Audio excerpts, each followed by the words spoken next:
Hi, this is Free Woman. Welcome to Iringa, Tanzania. You can see behind me such a beautiful area. So I got here yesterday, and within 2 hours of arriving, I was surrounded by government health workers. The local community had called, I guess, the hotline, the COVID 19 hotline, and reported me. I was wearing plastic gloves, and I guess I didn't have a face mask on or these glasses, but I guess the gloves were enough to set off alarms. And so I ended up being interviewed by four different health workers. They then brought in two medical doctors, and the police were called.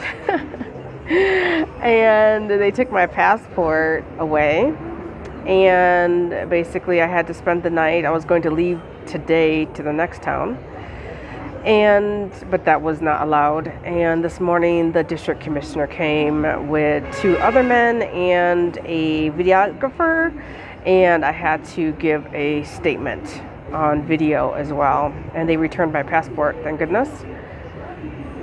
So when I arrived in Tanzania 2.5 weeks ago, there were 0 cases of COVID 19. There are now 24, so the last I heard. 1 death and 3 recoveries. And basically, there were no travel restrictions. You could go in and out the country. I came from Zambia, which also had 0 cases of COVID 19. So when I got to immigration in Tanzania, it was funny because I had sanitizer and they were laughing. Like, why are you using sanitizer? There's no COVID 19 in Tanzania. It's like, well, there could be. And this is immigration, and thousands of people come through here. So, but it was like so funny that even the immigration staff were not wearing masks. Nobody was wearing gloves. So I heard yesterday that now, it's completely strict, and as one of the doctors told me, no one's laughing anymore. So it's a new day, it's a new time, and it's a class issue too, because essentially if you're wearing gloves, if you're wearing things like these masks are like $1, these funky protective gear glasses, I pay like $1 or $2, and gloves are, I don't know, $3 or $4 a box, and for folks that are in survival, that's just a lot of money. And so what is happening is that there's kind of buckets of water and soap pretty much placed outside of all businesses, at all bus terminals, and pharmacies, and folks are expected to wash their hands. And then there's television campaigns also advertising about Corona that's on the news in Swahili, and education campaigns as well.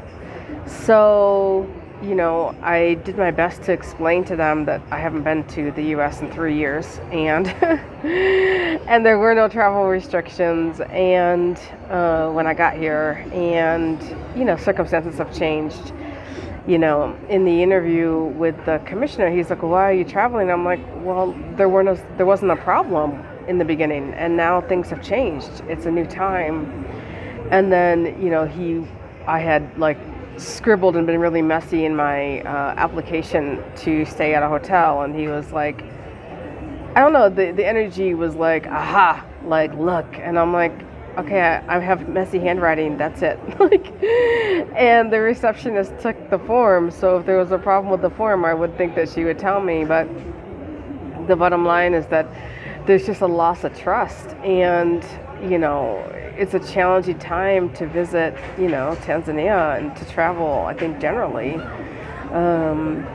And so more or less, my goal is to get to the coast, and they're going to alert the authorities more or less in the coast, and then I more or less have to stay for a couple of weeks, which is fine. I'm happy to be by the ocean for 2 weeks, and I'm happy to not go through this again. It was just a mix of like unbelievable and sad and understandable, because people are afraid, and I'll do whatever it takes to, make people not feel afraid. So whatever that looks like, and ideally I can find a place to stay so that I'm not really dealing with hotels, but no matter where I stay, I'm going to be in community, and so there is going to have to be some level of education or something, letting folks know, letting authorities know that we're all at risk, but I'm not any more at risk than the average Tanzanian, because I've not been to the States, and I haven't been to Europe, and every country that I went to did not have COVID. I left, and then weeks later, COVID showed up, and most of the places where COVID did show up were people who had traveled abroad, Europe, Italy, mostly Europe. So I'm praying for Africa, that folks stay safe, praying for my own safety, praying for healing of this world as we go through this horrible pandemic and this crisis. And I'm supposed to leave tomorrow on a bus, and so I don't know if I'm going to wear my PPE, if it's going to flip folks out, but figuring out how to keep myself safe and acknowledge that, the fear around me. So figuring that out, haven't quite worked that through in my head yet. Definitely will wash my hands before I get on the bus. I have wipies. I'll wipe on down my seat. Maybe I will, put on my mask once I'm in my seat. I don't know. I haven't quite figured it out, but that's that. So that's the update. Free woman in Africa. COVID-19. Travel safe. Bye-bye.